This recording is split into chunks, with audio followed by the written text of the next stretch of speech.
Hello बच्चों, मैं नेहा खंडेलवाल आज की कक्षा में आपका स्वागत करती हूँ। बच्चों, हम पढ़ रहे हैं कक्षा 2 की हिंदी विषय और इसमें हमारा 16वां अध्याय है चांद का कुर्ता।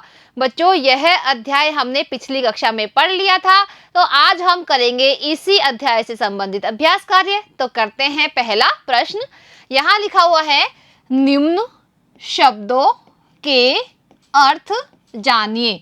बच्चों, यहाँ पर कुछ शब्द दिए गए हैं जिनके अर्थ हमें जानने हैं। बच्चों, ये जो शब्द है वो इसी कविता से संबंधित है, तो चलिए अब हम जानते हैं इनका अर्थ। यहाँ लिखा है हट, और हट का अर्थ क्या होता है? जिद।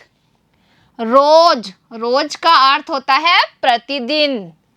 बदन, और बदन का अर्थ होता है शरीर। सफर, सफर का अर्थ होता है यात्रा। ठिठुरना यानी कांपना। झिंगोला यानी ढीला ढाला वस्त्र। भाड़ा, भाड़ा क्या होता है? किराया। आसमान, आसमान यानी आकाश।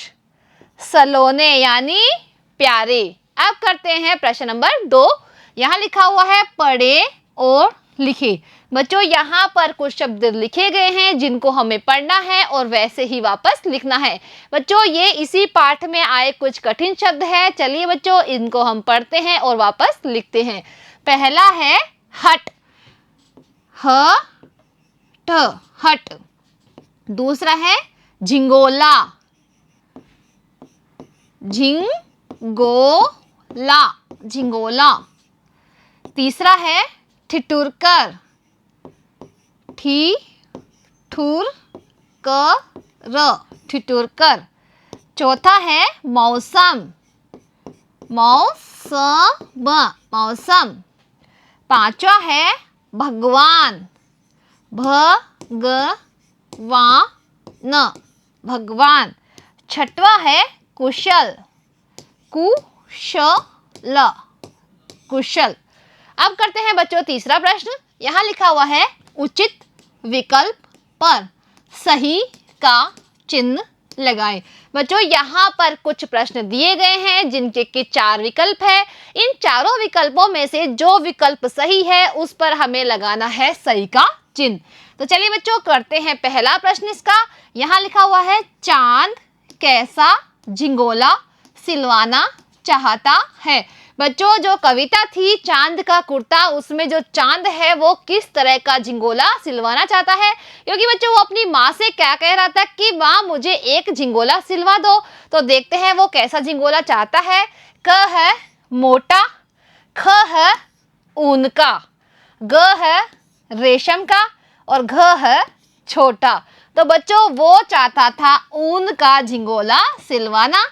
तो यहाँ पर ख जो विकल्प है वो सही है, क्योंकि वो अपनी माँ से कहता था कि मुझे ऊन का झिंगोला सिलवा दो। अब करते हैं इसी का दूसरा प्रश्न। चांद झिंगोला सिलवाने के लिए किसे कह रहा है। बच्चों, जो एक कविता थी उसमें जो चांद है वो जिद करता है, और जिद किस बात की करता है कि मुझे एक ऊन का झिंगोला सिलवा दो। तो बच्चों वो जिद किससे कर रहा था, यानी वो किसे कह रहा था कि मुझे झिंगोला सिलवाना है। तो बच्चों इसके ऑप्शन यानी हम विकल्प देखते हैं। क है अपने पिता से, ख है अपने दादा से, ग है अपनी माँ से, और घ है अपनी दादी से। तो बच्चों वह जिद कर रहा था अपनी माँ से, यानी वो अपनी माँ को कह रहा था कि उसके लिए एक झिंगोला सिलवाना है। तो इसमें ग विकल्प है सही। अब करते हैं बच्चों इसी का तीसरा। भाड़ा शब्द का क्या अर्थ है। बच्चों, इस कविता में एक शब्द आया है वो है भाड़ा। अब हमें बताना है कि जो भाड़ा शब्द आया है उसका क्या अर्थ है। तो देखिए इसके विकल्प हम देखते हैं। क है दर्जी, ख है सर्दी, ग है उधार, और घ है किराया। तो बच्चों भाड़े का अर्थ होता है किराया, क्योंकि बच्चों जो चांद है वो कह रहा था कि अगर तुम मुझे नहीं सिलवा सकते तो मुझे भाड़े यानी किराए का ही एक कुर्ता लाकर दे दो। अब करते हैं बच्चों अगला प्रश्न। क है हट कर बैठा चांद एक दिन। अब बच्चों इस पंक्ति के आगे कौन सी पंक्ति है? माता से यह बोला, तो हम इसको मिला देंगे इससे। अब देखिए बच्चों, इस पंक्ति को बोलकर हम देखते हैं। हट कर बैठा चांद एक दिन, माता से यह बोला।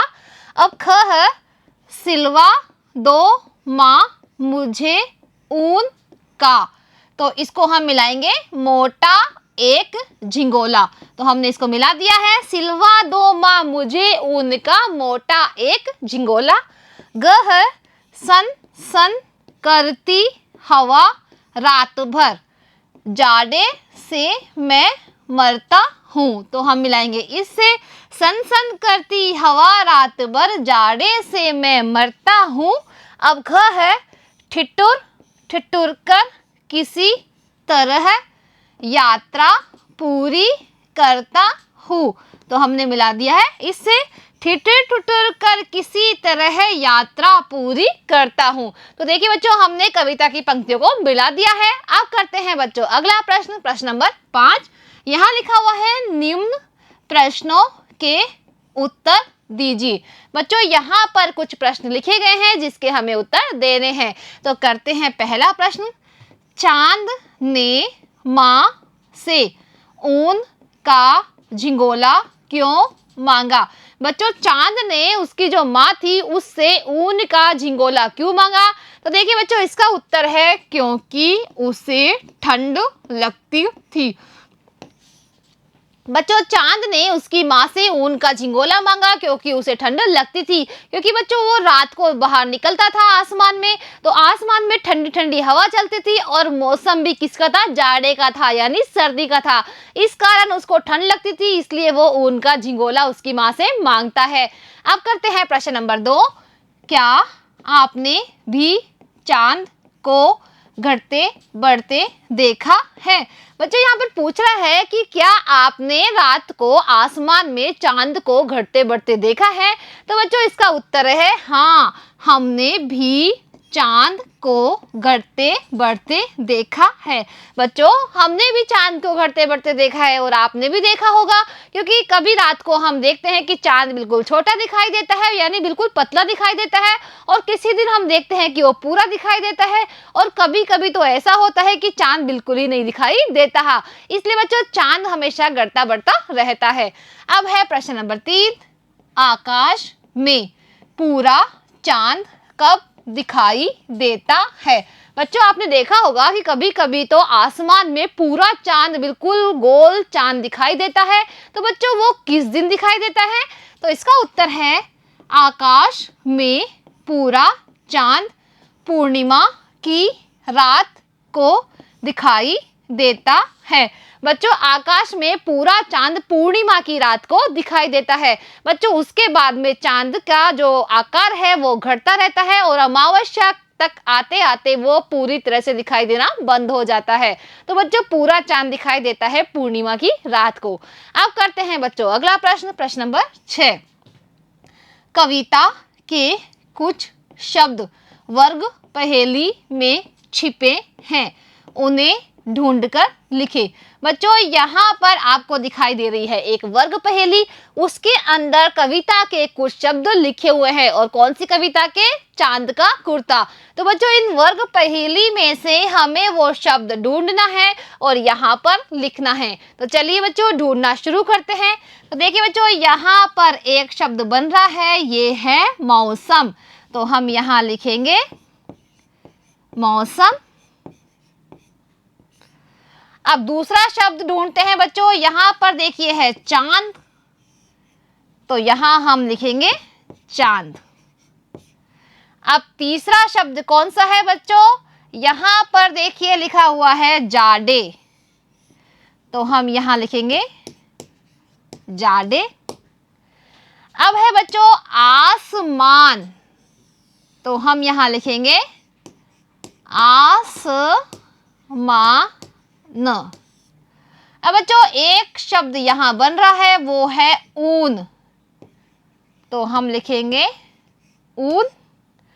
अब बच्चों यहां पर देखिए एक और शब्द बन रहा है, वो है भाड़े, तो यहां पर हम लिखेंगे भाड़े। तो देखिए बच्चों, इस पहेली में से हमने कविता के शब्द ढूंढकर नीचे लिख दिए हैं। अब करते हैं बच्चों अगला प्रश्न, प्रश्न नंबर 7। नीचे दिए गए शब्द समूह में जो शब्द उस वर्ग का नहीं है उस पर गोला बनाएं। बच्चों यहाँ पर नीचे शब्द समूह दिए हुए हैं, यानी शब्दों का कुछ समूह दिया गया है। इन शब्दों के समूह में जो शब्द मेल नहीं खाता है उस पर हमें लगाना है गोला। तो चलिए बच्चों, सबसे पहले हम पढ़ते हैं कि यहाँ पर लिखा हुआ है तोता, मैना, चिड़िया, हाथी और मोर। अब देखिए बच्चों, यहाँ पर 5 शब्द लिखे गए हैं, जिनमें से देखिए बच्चों अलग कौन सा है? हाथी है, क्योंकि ये सभी तो है पक्षी, लेकिन हाथी क्या है? जानवर है, इसलिए हमने हाथी पर लगा दिया है गोला। अब ख पढ़ते हैं, दाल, चावल, गन्ना, मक्का और गेहूं। तो देखिए बच्चों, यहाँ पर गन्ना अलग है, इसलिए हमने गन्ने पर क्या लगा दिया है? गोला, क्योंकि बच्चों ये सभी तो क्या है? अनाज है। और बच्चों गन्ना क्या है? गन्ना का तो हम जूस पीते हैं, यानी जूसी फल है। अब है बच्चों ग, किताब, बल्ला, पेन, कॉपी और पेंसिल। तो बच्चों इनमें से अलग कौन सा है? बल्ला है, क्योंकि बच्चों ये किताब, पेन, कॉपी, पेंसिल ये तो पढ़ाई के सामान है, यानी जब हम पढ़ाई करते हैं तो इन सामानों की हमें जरूरत होती है। लेकिन जो बल्ला है वो खेलने का सामान है, इसलिए हमने इसके बना दिया है गोला। अब घ है आम, पपीता, केला, सेब और मटर। तो इनमें से अलग कौन है? मटर, क्योंकि ये सभी तो है फल, लेकिन जो मटर है वो क्या है? सब्जी है। अब करते हैं प्रश्न नंबर 8। निम्न प्रश्नों के उत्तर दीजिए। बच्चों यहाँ पर कुछ प्रश्न हैं जिनके हमें उत्तर देना है। तो पहला प्रश्न है, कौन रोज घटता बढ़ता है? बच्चों आप देखते होंगे कि आसमान में रात को क्या दिखाई देता है? बच्चों रात को दिखाई देता है चांद। तो यहाँ पर पूछ रहा है कि कौन घटता बढ़ता है, तो बच्चों इसका उत्तर है चांद रोज घटता बढ़ता है, यानी आसमान में रात को जो चांद दिखाई देता है वो रोज घटता बढ़ता रहता है। अब दूसरा प्रश्न है, चांद किससे हट कर बैठा था? बच्चों जो कविता थी चांद का कुर्ता, उसमें जो चांद है वो हट कर बैठता है, और किसकी हट करता है कि मुझे एक ऊन का झिंगोला सिलवा दो। तो वह हट किससे कर रहा था? तो बच्चों इसका उत्तर है चांद अपनी माँ से हट कर बैठा था। बच्चों जो चांद था वो उसकी माँ से हट यानी जिद करके बैठा था कि मुझे ऊन का एक झिंगोला सिलवा दो। अब बच्चों करते हैं तीसरा प्रश्न, चांद की माँ क्या सिलवा रही थी? बच्चों यहाँ पर जो कविता है उसमें जो चांद की माँ है वो चांद के लिए क्या सिलवा रही थी? तो इसका उत्तर है चांद की माँ ऊन का झिंगोला सिलवा रही थी, क्योंकि बच्चों जो चांद था वो उसकी माँ से जिद कर रहा था, इसलिए उसकी माँ ऊन का एक झिंगोला उसके लिए सिलवा रही थी। अब बच्चों यहाँ पर हम करेंगे खेल गतिविधि। तो चलिए बच्चों आप भी मेरे साथ ये गतिविधि कीजिए। अब पढ़ते हैं बच्चों, यहाँ पर लिखा हुआ है कौन कहाँ रहता है? बच्चों यहाँ पर देखिए आपको कुछ जानवर दिखाई देंगे, आपको बताना है कि उनके घर को क्या कहते हैं। तो यहाँ पर लिखा हुआ है नानी घर में, मामा घर में, मधुमक्खी कहाँ रहती है? मधुमक्खी रहती है छाते में। नानी घर में रहती है, मामा घर में रहते हैं, तो मधुमक्खी कहाँ रहती है? बताओ बच्चों, छाते में। इसी तरह बच्चों काका घर में, सांप, सांप कहाँ रहता है बच्चों? सांप रहता है बिल में, क्योंकि जो सांप का घर होता है वो क्या होता है? बिल। इसी तरह बच्चों नाना घर में, नाना कहाँ है? घर में है, तो पंछी कहाँ रहता है? पंछी रहता है बच्चों नीड में। देखिए बच्चों यहाँ पर पंछी का नीड है। इसी तरह इसको आगे बढ़ाते हैं, बाबा घर में, बाबा कहाँ है? घर में है, तो तोता कहाँ है? बताओ बताओ बच्चों, तोता कहाँ रहता है? तोता रहता है कोटर में, क्योंकि बच्चों जो तोते का घर होता है वो कोटर होता है, यहाँ पर आपको दिखाई दे रहा है। चाची घर में, चाची कहाँ है? घर में है, तो बताओ बच्चों चिड़िया कहाँ रहती है? बताओ, चिड़िया रहती है घोंसले में। ठीक है बच्चों, तो हमने आज यह गतिविधि कर ली है। इसी के साथ बच्चों हमारा जो अध्याय 16 है वो होता है पूरा। धन्यवाद।